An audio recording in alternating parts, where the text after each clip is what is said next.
Not India, China. Your visa not acceptable. 21वीं सदी में दुनिया ग्लोबल ट्रेवल की बात कर रही है, लेकिन चीन के संघाई एयरपोर्ट पर पेंग वोंग चोंग थोंग डॉग के साथ जो हुआ वो किसी सभ्य देश के एयरपोर्ट पर सोचा भी नहीं जा सकता।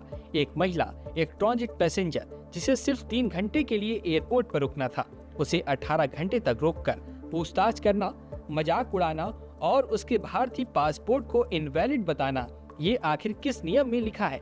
हक किसने दिया? कौन सा अंतर्राष्ट्रीय कानून कहता है कि किसी यात्री को उसके जन्म स्थान की वजह से शक की नजर से देखा जाए? अरुणाचल प्रदेश भारत का हिस्सा है, भारत का राज्य है, भारत के संविधान द्वारा मान्यता प्राप्त है। किसी भी इमिग्रेशन अधिकारी को भारतीय पासपोर्ट की वैधता पर सवाल उठाने का जरा भी अधिकार नहीं है। ये सिर्फ पेम के साथ दुर्व्यवहार नहीं है, ये भारत की संप्रभुता को चुनौती देने की कोशिश है। ये पासपोर्ट का मजाक नहीं, भारत की पहचान का अपमान है।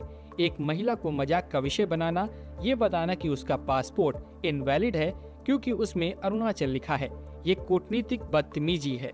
ब्रिटेन में रहने वाली भारतीय मूल की महिला पेम वोंग चोंग थोंग डॉग ने आरोप लगाया है कि चीन के संघाई एयरपोर्ट पर चीनी इमिग्रेशन अधिकारियों ने उन्हें घंटों तक रोके रखा और तंग किया। मीडिया से बात करते हुए पेम ने कहा कि चीनी अधिकारियों ने उनका भारतीय पासपोर्ट मानने से इनकार कर दिया क्योंकि उसमें जन्म स्थान के तौर पर अरुणाचल प्रदेश लिखा हुआ था। वह 21 नवंबर को लंदन से जापान जा रही थी। संघाई पुडोंग एयरपोर्ट पर उनका 3 घंटे का ट्रांजिट था। पेम ने आरोप लगाया कि इमिग्रेशन काउंटर पर अधिकारियों ने उनका पासपोर्ट इनवैलिड बता दिया और कहा कि अरुणाचल प्रदेश चीन का हिस्सा है। उनसे 18 घंटे पूछताछ की गई और उनका मजाक उड़ाया गया। पेम ने पीएम मोदी और दूसरे सीनियर अधिकारियों को इससे जुड़ी शिकायत चिट्ठी लिखी है और इस बर्ताव को भारत की संप्रभुता और अरुणाचल प्रदेश के नागरिकों का अपमान बताया है।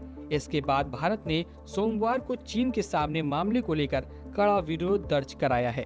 पेम ने आरोप लगाया है कि उनका पासपोर्ट जब्त कर लिया गया और लीगल वीजा होने के बावजूद उन्हें जापान जाने वाली अगली फ्लाइट में चढ़ने नहीं दिया गया।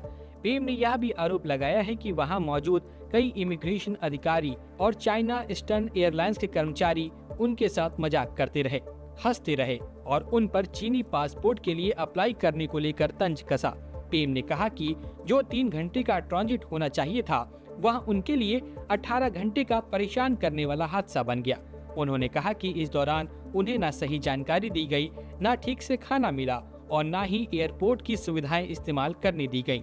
ट्रांजिट जोन में फंसने की वजह से पेम न तो नया टिकट बुक कर पा रही थी, न खाने के लिए कुछ खरीद पा रही थी और न ही एक टर्मिनल से दूसरे टर्मिनल जा सकती थी।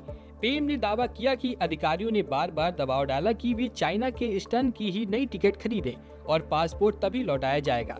इससे उन्हें फ्लाइट और होटल बुकिंग के पैसे का भारी नुकसान हुआ। आखिरकार पेम ने ब्रिटेन में मौजूद एक दोस्त की मदद से संघाई में भारतीय दूतावास से संपर्क किया। भारतीय अधिकारियों ने उन्हें रात की एक फ्लाइट में बैठाकर संघाई से बाहर निकलने में मदद की। उन्होंने भारतीय सरकार से मांग की है कि वह इस मुद्दे को बीजिंग के सामने उठाएं और इमिग्रेशन अधिकारियों और एयरलाइंस स्टाफ पर कार्रवाई की मांग करे। साथ ही यह भी तय किया जाए कि भविष्य में अरुणाचल प्रदेश के भारतीय नागरिकों को ऐसी परेशानी न झेलनी पड़े। चीन लगातार दावा करता है कि अरुणाचल प्रदेश भारत का नहीं बल्कि उसका हिस्सा है। इसी वजह से वह कई बार भारतीय नागरिकों को, खासकर अरुणाचल में जन्मे लोगों की दस्तावेज मानने से इनकार कर देता है।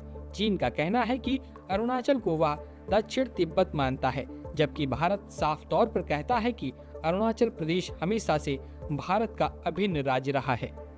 ब्यूरो रिपोर्ट, सरकारी मंथन।